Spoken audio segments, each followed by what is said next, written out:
வீடு இது? Sir sir sir,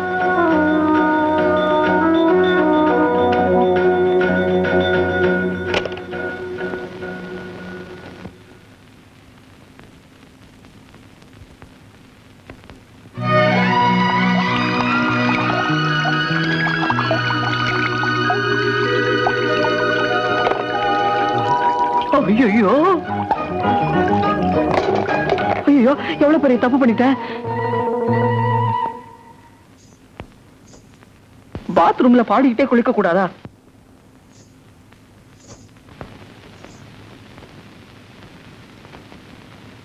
அதே ஐயோ. ஏய் நில்லு நில்லு. ஏன் பயப்படுற? இல்லையே. ரோட்ல அடிபட்டு அனாதையா கிடந்த உன்னை நான் தான் கார்ல தூக்கி போட்டு கொண்டாந்தேன். நன்றிங்க. டாக்டர் வரவழைச்சு காயத்துக்கு மருந்து போட்டு குணப்படுத்தி வச்சேன். ரொம்ப நன்றிங்க. நன்றிய சுகத்தை பார்த்து சொன்ன எப்படி என் முகத்தை பார்த்து சொல்றது? பார்க்க முடியலையே. ஏன் அவ்வளவு அசிங்கமாவா இருக்கேன்? சரியா பார்க்காம அப்படியெல்லாம் சொல்லலாமா? முதல்ல நீங்க அந்த டவலை எடுத்துட்டேன். நான் அப்படி சொல்லல. டவலை எடுத்துட்டு புடவையை கட்டிட்டு வாங்கன்னு சொல்ல வந்தேன். என்ன புடவையே இல்லையா? கடையே இருக்கு. ஆனா என்ன பார்த்து புடவை கட்டிட்டு வர சொன்ன முத ஆம்பளையே நீதாயா?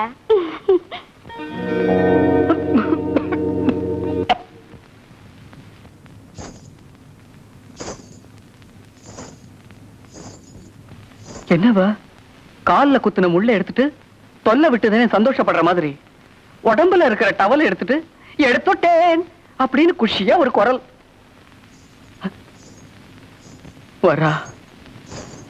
டவலோட வந்தா இப்ப எப்படியோ கைகுட்டையோட வா.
நீ சொகுசுதானே? ஆமா, சித்தோடு கிராமம் சீனாத்தானாவோட வப்பாட்டி மக சொகுசுதா. என்ன ஞாபகம் இருக்கா? ஞாபகம் இருந்ததுனாலதான் ஒன்ன தூக்கிட்டு வந்தேன். ரோட்ல அடிபட்டு கிடக்குறவங்க எல்லாம் கொண்டு வந்தா இந்த பங்களா தாங்காது.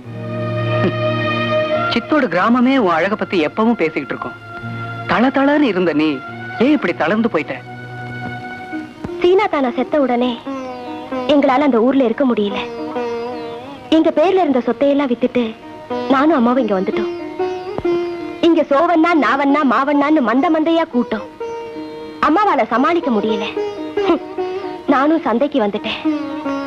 தம் பேரை பொண்ணு காப்பாத்துவாங்கிற நம்பிக்கை வந்த உடனே அம்மாவும் இறந்துட்டாங்க. தாய போல புள்ள நூல போல சேலன்னு எங்க ஐயா அடிக்கடி சொல்லுவாரு.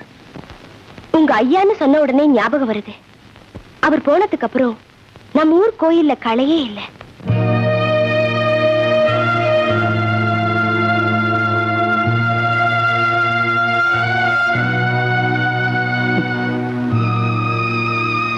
சாகும்போது கூட நீ அவர் பக்கத்துல இல்லையாமே. தயவு செய்து அதையெல்லாம் ஞாபகப்படுத்தாத. நான் பழசெல்லாம் மறந்துட்டு ஒரு எந்திரமா வாழ்ந்துகிட்டு இருக்கேன். நான் வரேன். நில்லு. நம்ம ஊர்க்காரன் நல்லவன். நான் சொல்றபடியெல்லாம் நீ நடந்துக்குவேங்கிற நம்பிக்கையில தான் உன்னை என் வீட்டுக்கு கூட்டிட்டு வந்தேன். என்ன என்ன செய்ய சொல்ற? சொல்றேன், வரியா? ம். கூச்சப்படாம வா.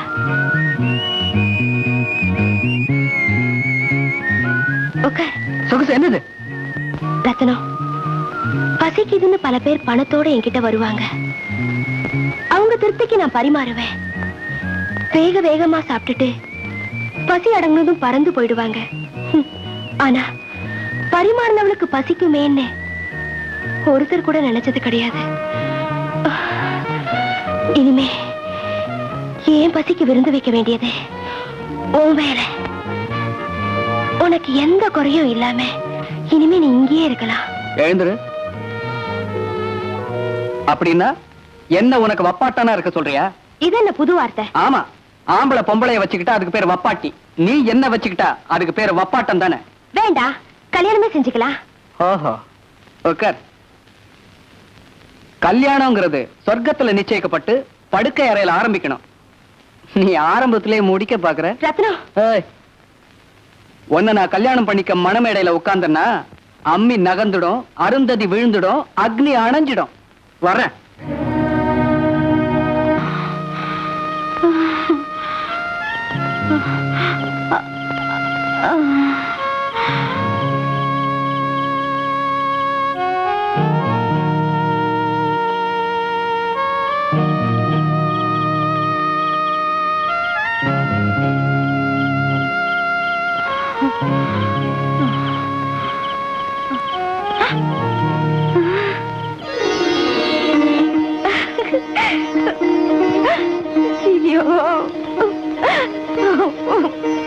உன்னை நான் எங்கெல்லாம் தேடுறியா?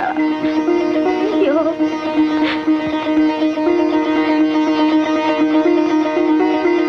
ஐயோ, என்ன விட்டு. பாப்பா, கஸ்தூரி வீடு எதுமா? அந்த கம்பி போட்ட வீடு. சரிமா.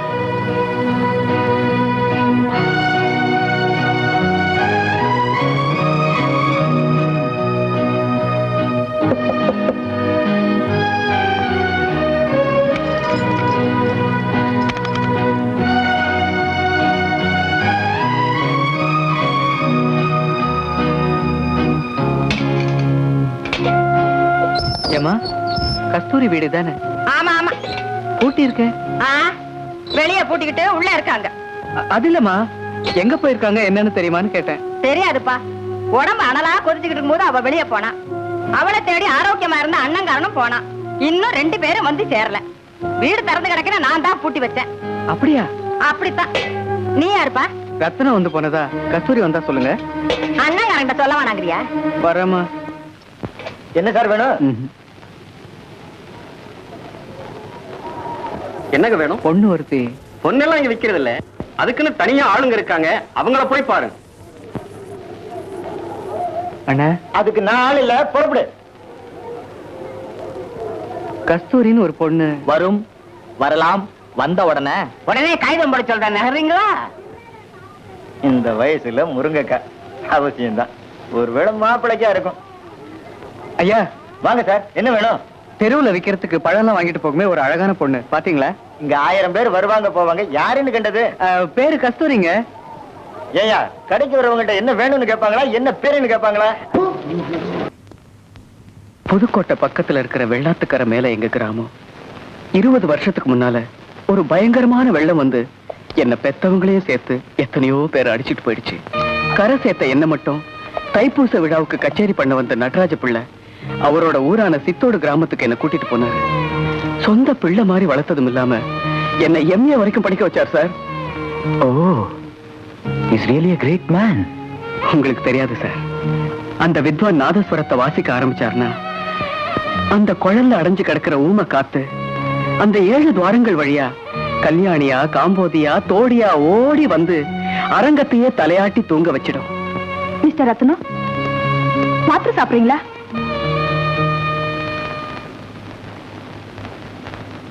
ஏன் எப்ப பார்த்தாலும் படுத்துக்கிட்டே இருக்கீங்க?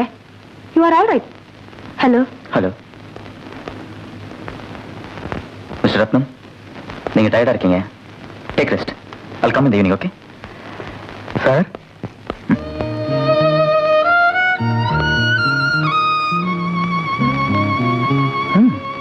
நெஞ்சில இருக்கிற சுமையை இறக்கி வச்சாதான் சுகமா இருக்கு. மீறியே கொட்டி தீர்த்துறேன்னு திடீர்னு ஒரு நாள் எங்க ஐயா பக்கவாத நோய் வந்து படுத்துட்டாரு. மெட்ராஸுக்கு கூட்டிட்டு போனா தான் குணமாகும் சிலர் சொன்னாங்க. அதுக்கு பணம் சம்பாதிக்க நான் பட்ட பாடு. சில்லறைக்கும் சிபாரிசுக்கும் முன்னால என் எம்ஏ சர்டிபிகேட் செல்லா காசு ஆயிடுச்சு. எங்கேயுமே என் படிப்புக்கு ஏத்த வேலை கிடைக்கல. என் சர்டிபிகேட் செல்லரிச்சு போறதுக்கு முன்னால அதிர்ஷ்டவசமா எனக்கு ஒரு வேலை கிடைச்சது. அண்ணா, எனக்கு வேலை கிடைச்சு போச்சு. எங்க ஐயாவை மெட்ராஸ் கூட்டிட்டு போறேன்.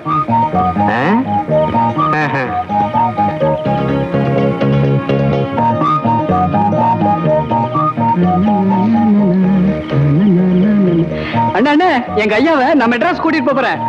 மெட்ராஸ்கா? அங்க பாரு. ஐயா, ஐயா, ஐயா.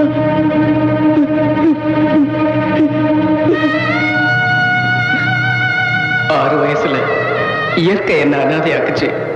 இப்போ நான் படிச்ச படிப்பு, வாங்கின பட்டம் என்ன அனாதையாக்கிடுச்சு. எம்ஏ படிச்சுட்டேங்கிற திமிர்ல கௌரவமான உத்தியோகங்களை தான் தேடி அலைஞ்சேன். ஆமாய்யா, ஃபேன் கீழே உட்கார்ந்து ஃபைல்களை புரட்டித்தான் சம்பாதிக்க நினைச்சேனே தவிர எந்த வேலையா இருந்தாலும் பரவாயில்லன்னு என் படிப்பையும் தகுதியையும் விட்டு கொஞ்சம் இறங்கி இருந்தேன்னா நிச்சயம் உங்களை காப்பாத்திருப்பையா.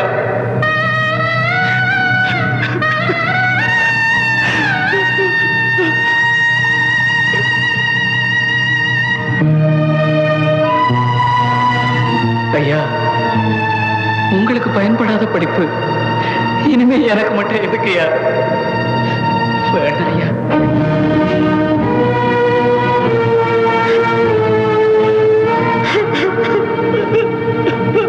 அன்னையில இருந்துதான் ஒரு கை நாட்டா வாழ்ந்துகிட்டு இருக்கேன். எதையெல்லாம் செய்யக்கூடாதுன்னு வெறுத்தனோ அதையெல்லாம் செய்ய ஆரம்பிச்சேன். கட்டட வேலை செஞ்சேன், கைவண்டி எடுத்தேன். I missed the bus. I am not afford to wait for the wagon. To me, it's like net loss before tax. Mister Ratnam, நடந்த விஷயத்தெல்லாம் மறந்துருங்க. மறக்கிற சமயத்துலதான் ஒரு சின்ன இதயத்தை சந்திச்சேன். ஒளிவு மறைவு இல்லாம அவ பேசின பேச்சு, கலகலன்னு அவ சிரிச்ச சிரிப்பு, தெருவுல வியாபாரம் பண்றவளா இருந்தாலும் என்ன பொறுத்த வரைக்கும் தேவதை மாதிரி தெரிஞ்சா. இப்ப அவளையும் காணும் சார். இந்த உலகத்துல எனக்கு எதுவுமே பிடிக்கல சார். இனிமே நான் எதுக்கு வாழணும், ஏன் வாழணும்? அந்த முடிவுக்கு மட்டும் நீங்க வந்துடாதீங்க. ஒரு உயர்ந்த கலைஞனா இந்த உலகத்துக்கு காட்சி அளிக்க வேண்டி வரீங்க. அப்படிலாம் நான் ஆசைப்படவே இல்லை சார். ஒரு சராசரி மனுஷனா கூட என்னால வாழ முடியலங்கிற நிலைமை வந்த உடனே நோ, உங்க நல்ல மனசுக்கு எந்த குறையும் வராது. உங்க தேவதைய நிச்சயமா நீங்க சந்திப்பீங்க. நிஜமாவா சார்? ஆமா, உங்க கவலையெல்லாம் மறந்து என்னுடைய கலைக்கூடத்துல நீங்க வேலை செய்றீங்க. ஓகே, ரொம்ப சந்தோஷம் சார்.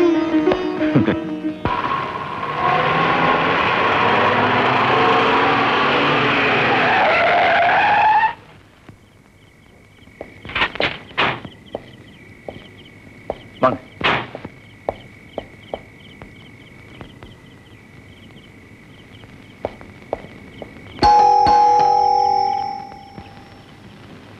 உங்க வீட்டு தோட்டம் அழகா இருக்கு சார்.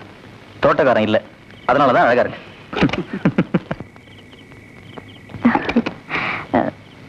ரொம்ப நேரம் காக்க வச்சுட்டேல்ல.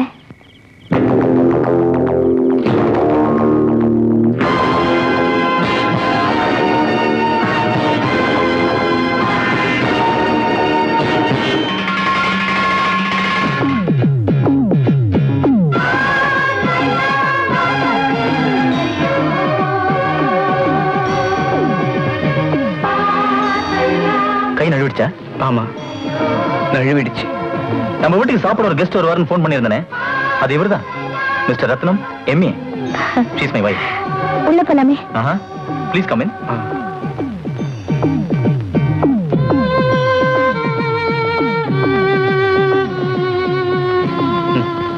Falls leaf.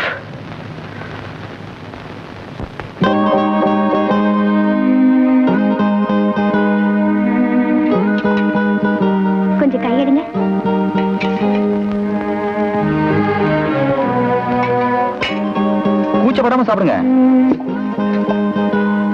நீங்க எத்தனை படம் பார்த்த? 2. இவருடைய பொழுதுபோக்கே வீடியோல படம் பாக்குறதா. ஒரு நாளைக்கு 4-5 படம் கூட பாத்துருவா.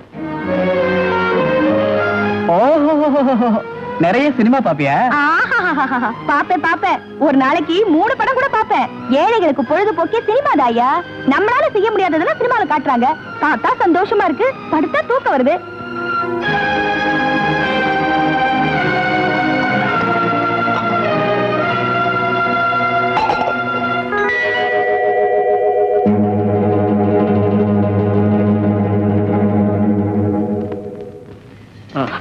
குடிக்க கொஞ்சம் தண்ணி கிடைக்குமா? இதோ இங்க இருக்கே. ஆமா, நான் பார்த்த 2 படத்துல எனக்கு பிடிச்சது மாஜி காதலி. ஏன்? ஒரு பையனும் பொண்ணும் காதலிக்கிறாங்க. பொண்ணோட அண்ணனுக்கு இந்த காதல் பிடிக்கல. அதனால 2 பேரையும் பிரிச்சு பொண்ணை இன்னொருத்தனுக்கு கல்யாணம் பண்ணி வச்சிடுறான். அவளும் அவனோட குடும்பம் நடத்திட்டு இருக்கா. ஒரு நாள் அந்த வீட்டுக்கு அவனோட காதலனே வந்துடுறான். தண்ணி குடிங்க. Very good. கதை ரொம்ப இன்ட்ரெஸ்டிங்கா இருக்கே. அப்புறம் அந்த கட்டத்துல தான் நீங்க வந்தீங்க. ஐயோ. படத்தை பாதியில நிறுத்திட்டு பரிமாறிக்கிட்டு இருக்கேன். சரி, மீதியை பார்த்துட்டு நாளைக்கு சொல்லு. உங்களுக்கு கதை பிடிச்சிருக்கா? கதை இல்ல சார், இது அப்படின்னா காவியம். இனிமே இதான் உங்க ரூம். சார், உங்க அன்புக்கு நான் ரொம்ப கடமைப்பட்டிருக்கேன். ஜெகுல வாட்டர் இருக்கு. ஏசி வேணும்னா ஆன் பண்ணீங்க. வேற ஏதாவது உங்களுக்கு வேணும்னா. சார், நீங்க சொன்னபடி உங்க கடையில வேலை செய்யறேன். ஆனா தங்கறதுக்கு வேற எங்கேயாவது? நோ நோ, உங்க தேவதை கிடைக்கிற வரைக்கும் நீங்க இங்க தான் இருக்கீங்க. அவ கிடைச்ச உடனே நானே உங்க கல்யாணத்தை நடத்தி வேற வீடு பார்த்து குடும்பம் நடத்த ஏற்பாடு பண்றேன். உங்களுக்கு எப்ப சார் கல்யாணம் ஆச்சு? இந்தாங்க பால்.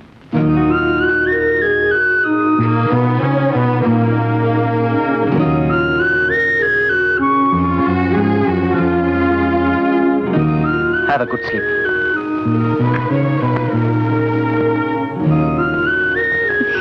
என்னங்க நீங்க? சூ. அட.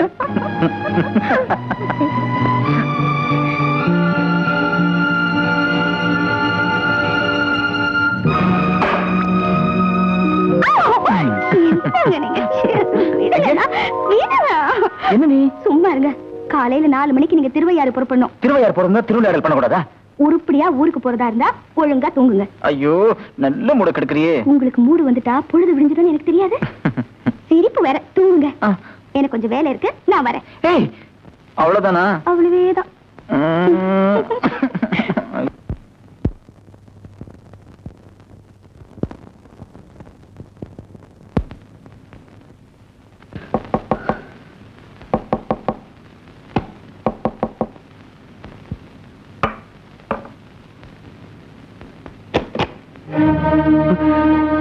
நீங்களா? ட்ரெஸ் சேஞ்ச் பண்ணிக்கல? பெட்டியில லுங்கி இருக்கே. எடுத்துக்கிறேன் சார். சொல்ல மறந்துட்டேன். நாளை காலையில் 4 மணிக்கு நான் திருவையார் போறேன். வர வரைக்கும் கடையை நீங்க தான் பாத்துக்கணும். சரி சார். உங்களுக்கு ஏதாவது சந்தேகம் வந்தா யார சார் கேக்குறது? அக்கௌண்டன்ட்ட கேளுங்க. Good night.